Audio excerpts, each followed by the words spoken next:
Estamos en el quinto tema de nuestro curso y vamos a hablar de las virtudes, un tema fundamental.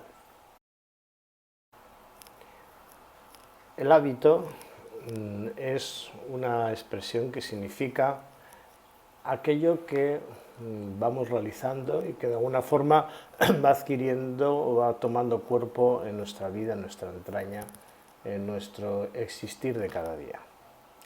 Es una disposición por la cual el sujeto está bien o mal dispuesto en sí mismo o en relación a otra cosa. Hablamos de hábitos naturales o de virtudes o vicios. Los naturales son los que se refieren al comer, al vestir, al vivir habitual, mientras que las virtudes o vicios se refieren ya a los actos que pueden ser calificados como moralmente buenos o moralmente malos. Vamos a verlo en detalle. Los hábitos naturales, como acabo de decir, se refieren al alimento, al dormir, al pensar, al comunicarse, aquello que es lo connatural de nuestra forma de ser como personas, ¿vale? ¿Cómo comemos? Pues la costumbre que tengamos de comer. Eso es el hábito del comer, ¿vale? ¿Cómo dormimos? Pues unos de cabeza, otros de pie, otros sentados, otros tal. Todos dormimos, pero cada uno tiene su costumbre. Lo mismo en el pensar, lo mismo en el comunicarse o cualquiera de las otras actividades o funciones humanas que no son naturales. Digamos que el hábito es aquello que vamos realizando y que va ajustándose más y mejor a nuestra sensibilidad y a nuestra comodidad y a las mejores funciones de nuestro ser cotidiano. Hablamos de virtudes o vicios cuando el ser humano, su modo de ser, conforme va viviendo y actuando, conforme se va haciendo, se va disponiendo para obrar y obra conforme pues, a sus experiencias, conforme a sus acciones, conforme a sus opciones, conforme a los aprendizajes. Llamamos virtudes a aquellos hábitos que disponen al bien, que nos permiten adquirir pues eso, costumbres que nos conducen al bien, que promueven el bien en nosotros. Y llamamos vicios a los hábitos contrarios, es decir, los que disponen al mal, los que no nos construyen, sino los que nos deconstruyen como personas. Voy a poner un ejemplo un poco tonto, ¿vale? El vicio de fumar, el fumar, pues fumar es malo, lo sabemos, para nuestra salud, pero es un hábito que al final se convierte en una especie de bucle del que nos cuesta mucho salir. Una virtud, bueno, pues llamar por teléfono a los amigos cuando cumplen años o por lo que sea. Es decir, el hábito con la comunicación nos dispone al bien del trato y de la relación honesta, amistosa con los que tenemos a nuestro alrededor. Son ejemplos muy sencillos, pero que podemos, creo que podemos entender bien qué es una virtud y qué es un vicio, ¿vale? Las virtudes son el producto de los hábitos que nos conducen y nos disponen al bien, y los vicios son el resultado de los hábitos que vamos repitiendo y que nos disponen al mal.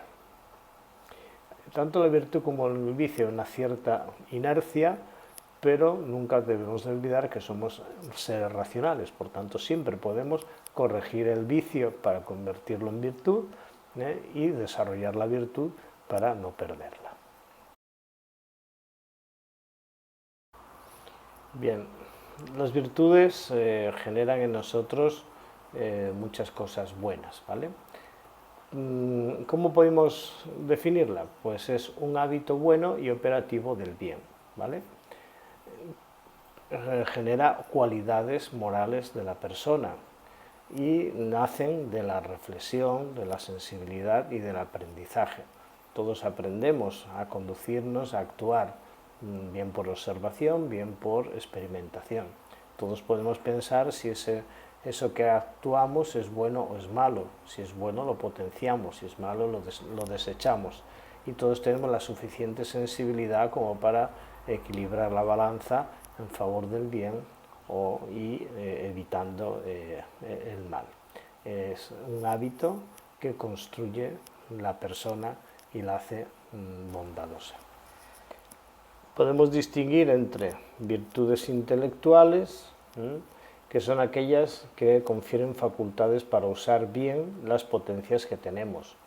Hablamos de la sabiduría, la capacidad de discernimiento, de reflexión, de valoración de las cosas, de la búsqueda del bien. Hablamos de la ciencia, la inquietud por conocer las cosas para el bien, el entendimiento, el intentar comprender la realidad, comprender al otro. El arte no solamente se refiere a la capacidad de hacer una escultura, de un cuadro, sino pues al estilo, a la estética de la vida, de cómo nos conducimos y cómo obramos.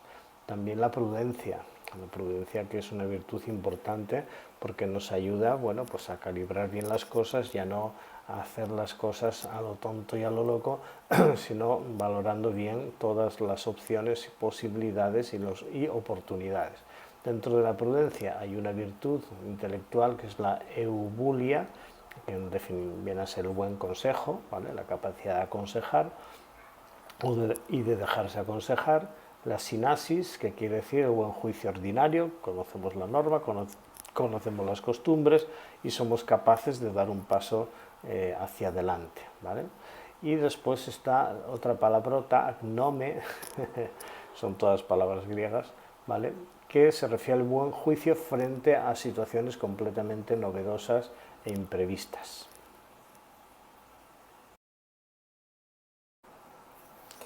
Llamamos virtudes morales aquellas que se refieren al bien obrar o actuar. Son frutos de hábitos que tienden al bien y lo procuran. Cuando hablamos de hábitos morales, de virtudes morales, nos referimos a aquello que catalogamos como bueno o malo, ¿vale? Insistamos, la virtud genera y contribuye a la generación del bien, el vicio genera y contribuye a la generación del mal. Vamos a verlas en detalle. Podemos distinguir entre virtudes cardinales y virtudes teologales. Vamos a verlas ahora en detalle, más o menos cada una de ellas. Las virtudes cardinales son aquellas que participan del ejercicio de la razón. Tenemos la prudencia, la justicia, la fortaleza y la templanza. Prudencia es aquella que nos dispone para discernir el bien y elegir los medios para realizarlo. La justicia es un poco es aplicar el bien de la razón a las operaciones de la persona y sobre todo en la relación que la persona establece. Si es en el caso de Dios, hablamos de la virtud de la religión. La religión es la virtud de la justicia por la cual el hombre da culto a Dios, ¿vale? Es justo reconocer a Dios como Creador y Señor y el hecho de reconocerle, eso llamamos el culto, pues es una acción virtuosa. Si se refiere a las relaciones interpersonales, la justicia genera el derecho, ¿vale? Es decir, la bondad de la bondad de las relaciones con los otros y del trato que tenemos con los otros. La fortaleza es la que nos mantiene firmes cuando comprendemos que tenemos que realizar el bien, y la templanza es aquella que nos ayuda a mantener el equilibrio en la acción que vamos a desarrollar. Las virtudes teologales son mucho más intensas porque brotan de la acción salvadora de Dios en nosotros. Dice Santo Tomás que ordenan el hombre a la bienaventuranza sobrenatural, a la plenitud de su vida, para entendernos.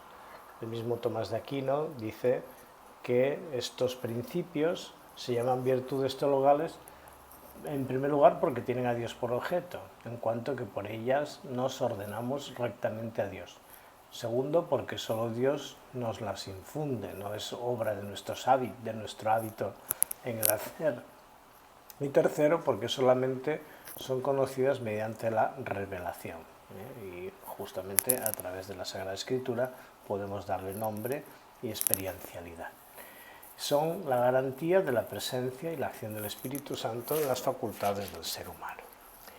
Cuando hablamos de las virtudes teologales, hablamos de la acción de Dios. Es Dios quien obra en nosotros, es Dios quien se hace presente en nosotros. Es El Espíritu Santo, el Espíritu Santo el que promueve en nosotros una acción de sanación y de salvación que nos predispone a la relación bondadosa y amorosa con Dios. Bueno, vamos a ver detenida y tranquilamente cada una de ellas.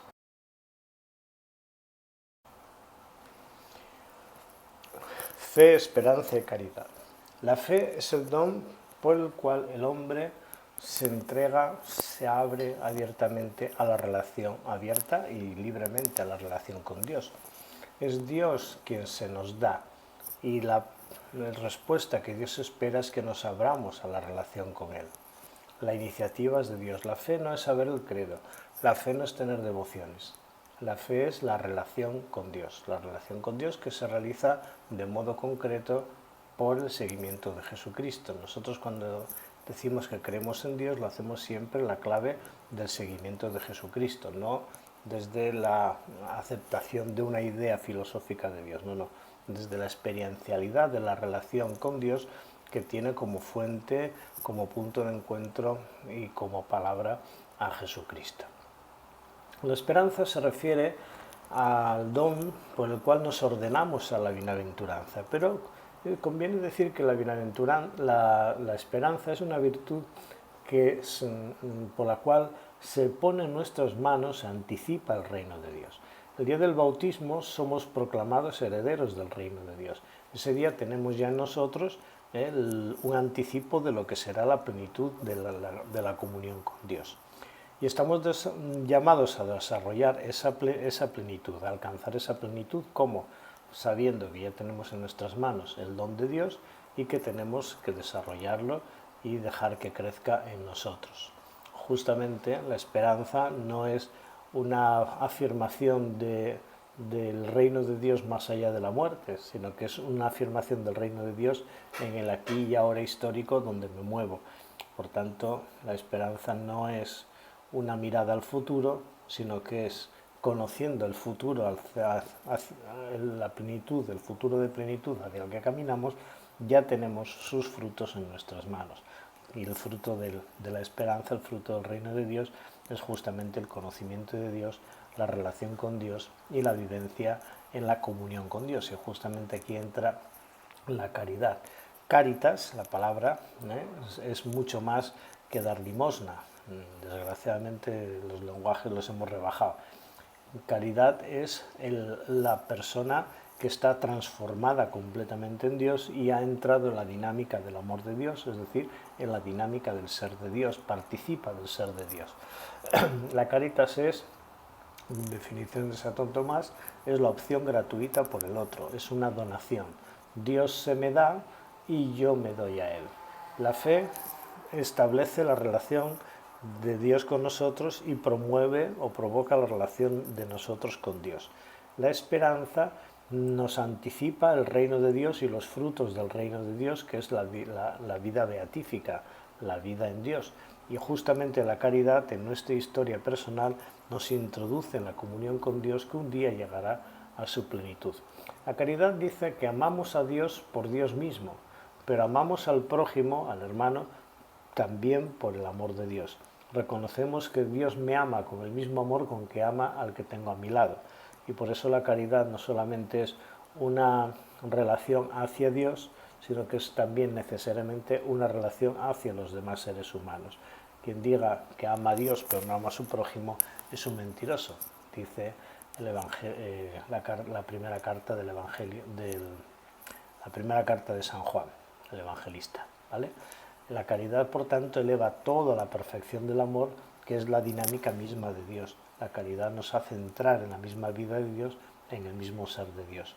Fe, esperanza y caridad nos configuran para participar de la vida divina y para que Dios cumpla su deseo y su propósito, tal como se nos dice en Efesios 2:22, de que Él quiere ser todo en todos. Y eso se logra cuando cada uno es con Él, se une a Él, se adentra en Él y a través de Él se pone en una relación de unificación, de comunión con todos los hombres y mujeres que también son imagen y semejanza de Dios y por los cuales Dios envió al Hijo, el Hijo dio su vida y gracias al cual hemos sido dotados del Espíritu Santo para amar como Dios nos ama. Justamente esta acción de Dios en nosotros nos lleva a la vida en el Espíritu, nos adentra la experiencia de la vida en el Espíritu Santo, que promueve en nosotros otras virtudes que son fruto de esa acción. La vida moral de un cristiano está sostenida por el Espíritu Santo, y es el Espíritu Santo quien nos da la sabiduría que nos mueve a valorar las cosas desde el punto de vista de Dios, que nos da la inteligencia para reflexionar y comprender desde el Evangelio, que nos da consejo para promover la prudencia en el orar, el actuar y ayudar a los otros, en la fidelidad a Jesucristo, que nos fortalece en la afirmación de nuestra fe y en el seguimiento de Cristo, que nos da la ciencia que promueve en nosotros la búsqueda del bien y de la verdad, que nos da la piedad que promueve en nosotros la vida espiritual, y el temor de Dios, que significa la promoción de la presencia de Dios en nuestra vida y el evitar todo aquello que nos aleja de Él. Vida en el Espíritu significa que el actuar humano se guía, incluso un tanto instintivamente, bajo el criterio del bien y de la verdad. Desde el punto de vista cristiano, es la vida en el Espíritu la que proporciona la bienaventuranza, es decir, la plenitud del ser de la persona humana, cuyo descanso, cuya meta es participar de la vida en Dios.